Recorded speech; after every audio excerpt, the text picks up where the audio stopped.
Welcome back, CNG 256, to week number 13. Let's see. First off, remember that these are tests we're doing. I cannot give you the answer. I hope I built enough direction in the test to point you to how to get the right material. You can collaborate. You can work together, as I saw in Google Hangouts. But as far as taking the test, I cannot give you the answer for that. So make sure that you use other resources other than me. If you reach out in Google Hangouts, just ask somebody, hey, how did you get this to work? And somebody else will respond or should respond. Oh, you just got to do this for that. Let's see. So we're working on week number 13. Oh, let's take a look at the calendar. I didn't bring that up. It looks like they did. The update is complete. So here's my calendar for Outlook. We will have the finish out this week with another test. Have a Thanksgiving break the 23rd through the 27th. We'll come back for week 14, the 30th through the 4th.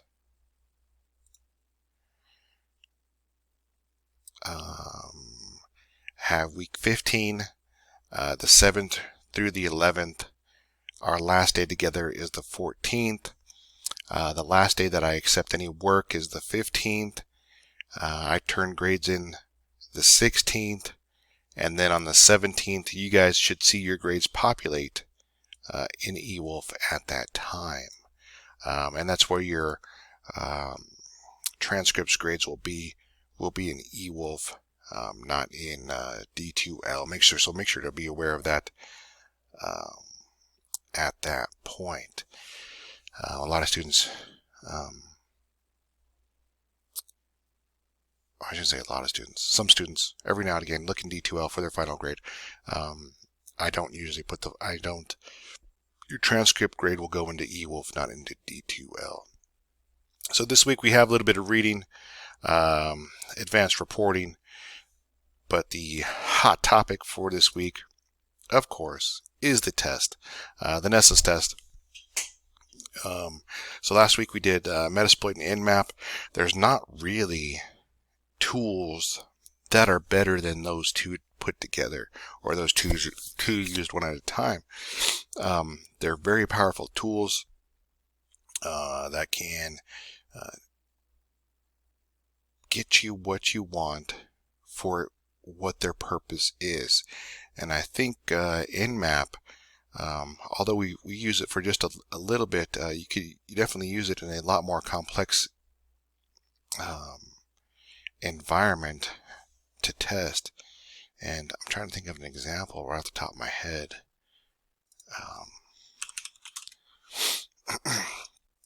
But there's not much more. I should say, I thought there was a lot more that it could do besides just port scanning. And we kind of dipped into that when we did the test this week with Nmap.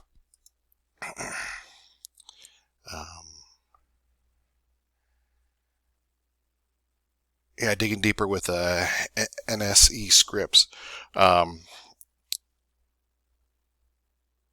Those scripts allow you to do a lot more than just check for ports. I believe I used Nmap NSE script for what the heck? I can't think of what I used it for. I just used it a couple days ago, last week. Yeah, I'm drawing a blank. But I was impressed by what was offered with the built-in script engine, and thought that was pretty cool. Another topic that I thought was cool, which I think we get into this week. So Nessus, another network scan. This test is going to be a little bit easier. You can verify it with other ways. Let's see, I was using Another example, I was trying to protect a machine from being DDoSed, hacked, and I thought it was, I forget even what I was using. I'll have to dig that back up.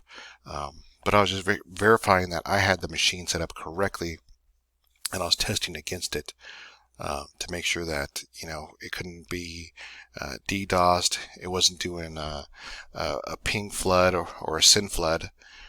Also attack. Ping flood would have been the DOS.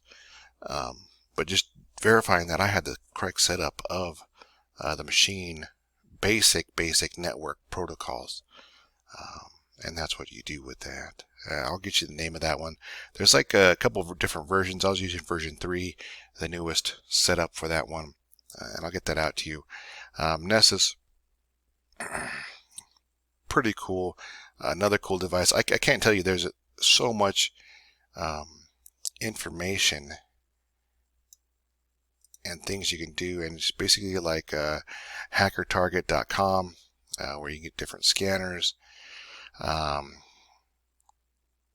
ZMAP, I don't see the one I was using.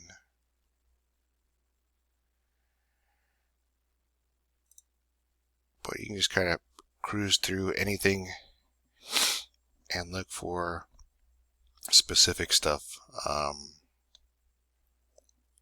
And once again, this is not what we're doing in this class, not cutting edge. It's, Metasploit's been out, DICE has been out, but it helps you learn what to do in these types of situations. With the 3 weeks left, make sure that you are focusing on, if you have any outstanding work, make sure you are focusing on submitting work in so I can grade it. Discussions, 15% of your grade. Labs, 45% of your grade. The exams that we're doing now, 15% of your grade. And the skills portfolio and the final, 25% of your grade.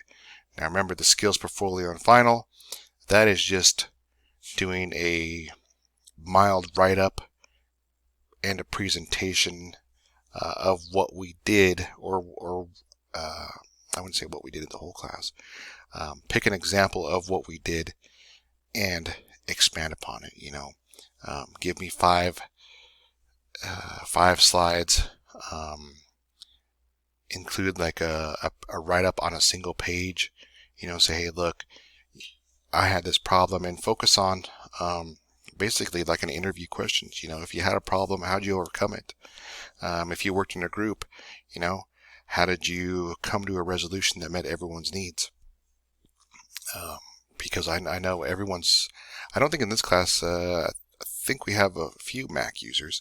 That was definitely an overcome a problem that kind of presented itself, because you had to use VMware Fusion instead of VMware Workstation.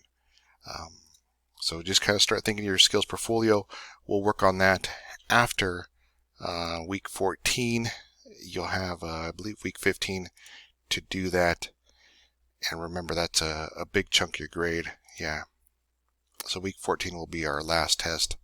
And then week 15, there's a little bit of reading. Yeah, like 4 pages of reading. But I expect you to do the portfolio at that time. And I'll put up I guess a rubric for the portfolio, so you have something to work off of for week 15. Oops, didn't want to do that. Okay. And with that, I'll let you guys go. If you have any questions, make sure to reach out. And remember to approach these from a test type view. If there's if you're having like a hardware issue, I could definitely help you out. But giving you an answer for one of the questions that I have a note in there, won't be able to help you with that. Have a good week. Bye.